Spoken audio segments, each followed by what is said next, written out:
What's up, beautiful people? SharlaStevens and the Ancestors. I know you can't really see me, but you can hear me. I wanted to make a really quick video, but first, like and subscribe. SharlaStevens and the Ancestors. I'm the world's greatest empowerment and business coach for badass Black women. I can teach you how to create a six-figure online business in 3 months. That's right.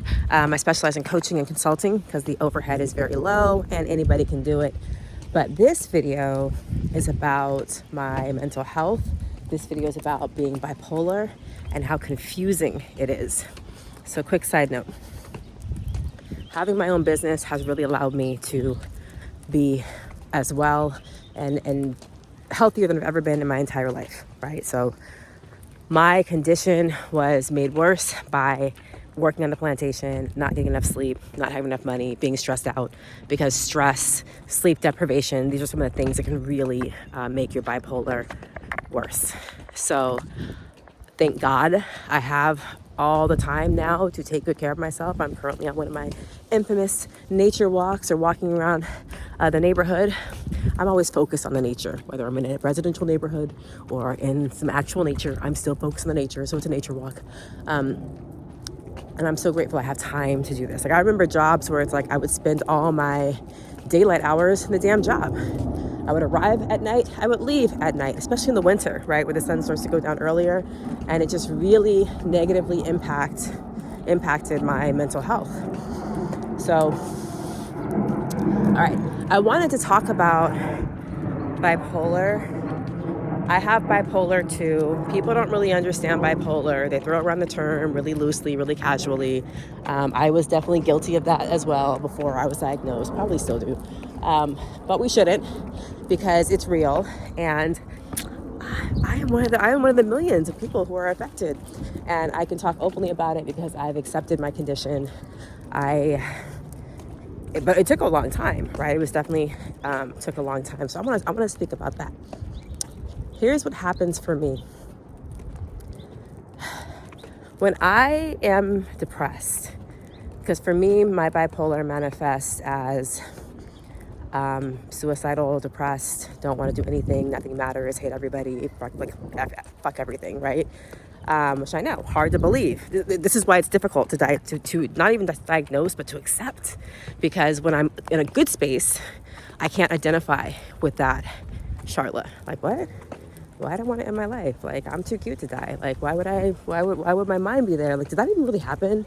You know, I start to question, like, was I really that sick? And that's what makes getting a proper diagnosis so difficult. And that's also what can make the self-care piece difficult. And then here's what happens, right? So as you come out of your depressions, and you go towards the high or the more manic or hypomanic side, people will be like, oh, wow, you're doing great. Like, look at you, like you're bouncing back. You'll be praised for that. You'll be praised for coming out of your depression, and you'll be excited too. Like, yay, like I'm getting better. And you'll think that you're improving. You'll think I'm better now, I'm good. You'll be suddenly, you know, if you get to a place of hypomania, then you'll start to be motivated and interested and doing all the things, and you'll have all these great ideas and you'll feel confident, and it'll really feel like you've got your mojo back, right? Like I have found my way. And it's hard to distinguish that from I was depressed and now I'm better, right? Like, am I better or am I headed towards being hypomanic or manic? The difference between hypomanic and manic is intensity. For me, for bipolar 2, I don't get to full-on mania, but I do get to hypermania. My hypermania manifests as irritation. It can have like severe irritation, rage, hypersexuality, like recklessness in that sense. But thank God I don't like gamble away my house or things of that nature. But either way, that's what it usually looks like for me. And it starts off as hyperproductivity and like lack of sleep. I don't have a need for sleep. So what I have found to be really helpful, so many things. I feel like I've learned so much about being bipolar. You really want to track this stuff. You want to track it. Meaning that when you're depressed, track it. When did it start? What triggered that depression? What season was it? How long did it last? What were some of the symptoms? I would make videos while I was depressed because it was hard for me to believe. Like once I bounced back, I'm like, was I really depressed? Like, did I really, why did I want to end my life? Like I can't understand what I was thinking, even though it may have been just weeks ago. And which is the case, actually. Weeks ago, I was really depressed. I haven't been depressed in a while, but I got really depressed. It didn't last long. Usually my depressions last for weeks. That one lasted for a couple of days, but still, it was real. It was really, really real. And now I'm just like, why was I there? So that can make it difficult for you to believe. If you've recently been diagnosed with bipolar, it can make it difficult to accept, to believe. Even if you, like, I know I have bipolar 2 disorder. I've accepted it, and still, it's like these two parts of me don't know each other and wouldn't hang out. Right? Like, depressed Sharla would not be friends with, I don't know, like I feel like the other Sharla, but maybe that's just the hypomanic Sharla. Like, I don't know, maybe there's a lot of Sharlas, but like they wouldn't be friends, but they're all in me. So, it's challenging for me. It's also challenging for people who are close to me because here's the thing, and I got this from a book. It's escaping the title, sorry. Hopefully I'll remember it. But she talked about how like depression is like addiction in the sense that you're not yourself. It's not even you talking. It's depression talking. And in the book, she talked about how notice that when you're depressed, it's always the same. You say the same things. And I do, right? Like it's so not like what I've told people, because people will try to engage with me when I'm in a state of depression, and you don't want to do that. You don't want to engage. What she talks about is naming it, right? This isn't you. This is depression talking. This is what you sound like when you're depressed. So let's get to our plan of the things that we do when we know you're depressed, right? So, for example, what that could look like, right? So right now, it's spring.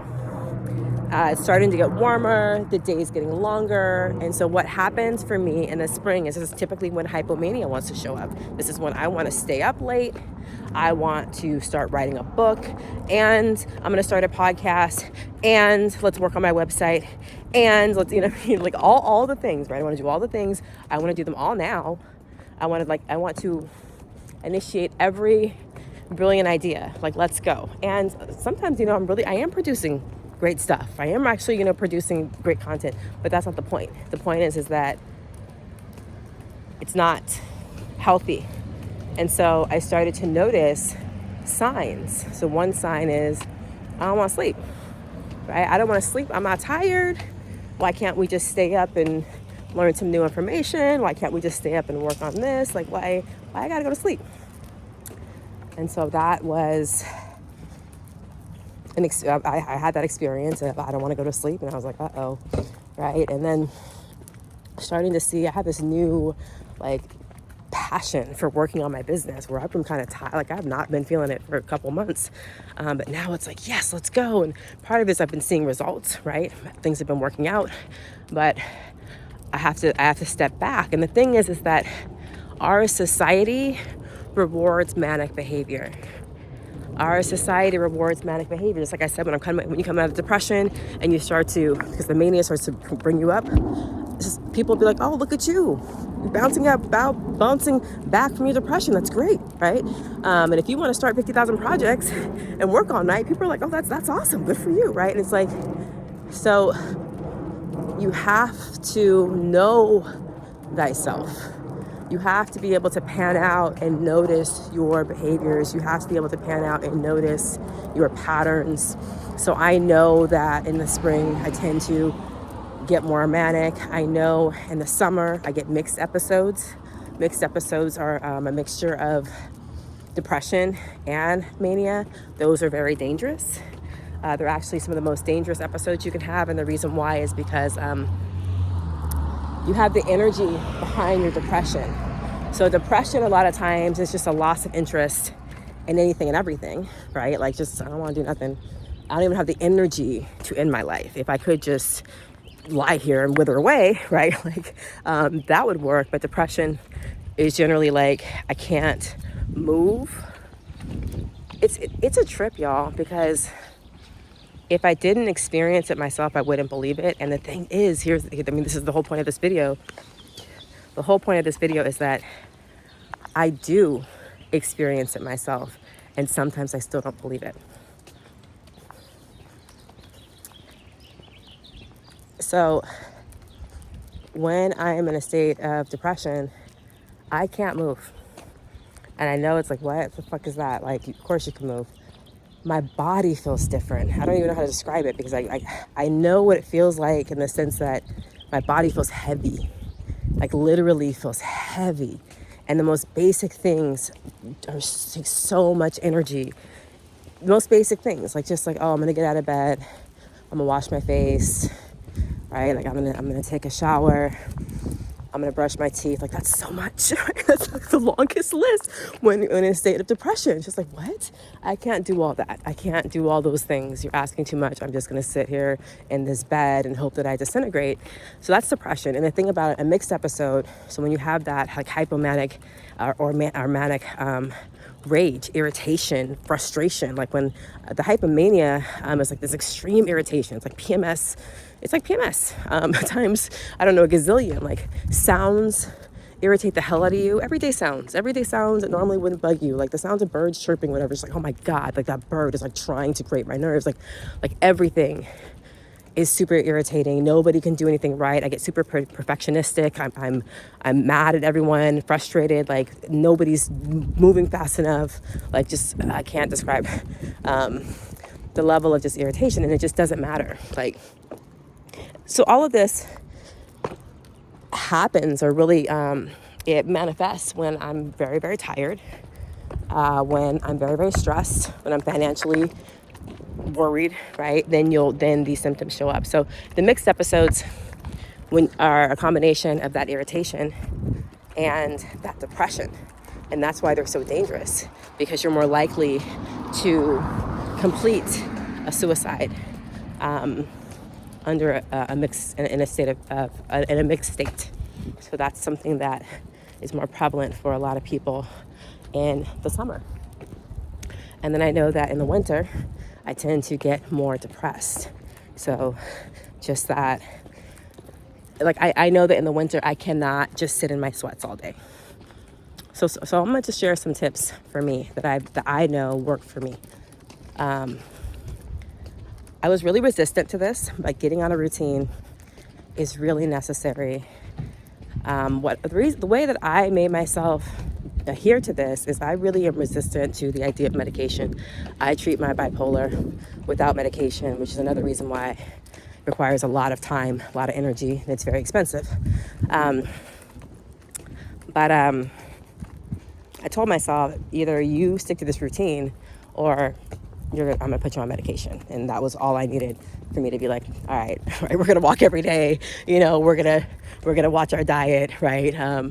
So I cannot be in sweats. Like, one of the things that will set me off in a depression is if I'm in baggy clothes, or if I'm in baggy sweats, and I just am wearing clothes that are unflattering, that will set me up in a depression. So one of my rules is I have to put on something form-fitting, like every day, within like the first hour and a half of getting up. I feel better. I take better care of myself when I'm in things that are a little bit form-fitting, that are a little tighter. I take a walk every day. Right now, I'm supposed to be heading to a meeting. All my meetings are optional, so it's no big deal. But I'm probably going to be late to that meeting, because I'm prioritizing my wellness and making sure that I get my walk, preferably, in the sunlight. I eat well.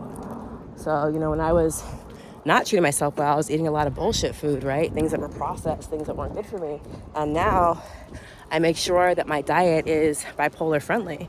I have a diet that is good for my brain, right? I've researched a lot of the foods that are good for your brain, like almonds and and fish, right? And nuts. I already said nuts, but different vegetables, different fruits, and being able to take the time it needs to prepare these foods because that's what's necessary, right? I have a schedule now where I wake up when I'm rested. There's no urgency in the morning. There's nothing that I plan early in my day. I make my appointments, generally afternoon, late evening, or late afternoon, early evening. That's generally when my appointments start. So I get to wake up and make sure that I get enough sleep. Even days when I'm up till 3 o'clock in the morning, 4 o'clock in the morning, I still have all day, right? I can sleep till noon if I need to catch up on that sleep. So these are some of the things I put in place. I minimize my stress. People who stress me out, situations who stress me out, they gotta go. They gotta go. One thing that really stresses me out is trying to be on time for things. So I don't overschedule. I keep my schedule very flexible, very loose. I give myself the option to do a lot of things online so I can walk and take care of my needs. So it did absolutely require an overhaul for my life, and it required a commitment. And that commitment was to live. To really, I had to surrender, y'all. I had to be like, these things are not optional. They're not nice to have. They're not luxuries when I can afford them. They are must-haves. I must have these things in place in order for me to be well. So I just wanted to make this video really quick because I know that there are people out there who are living with this condition and it's very rarely talked about.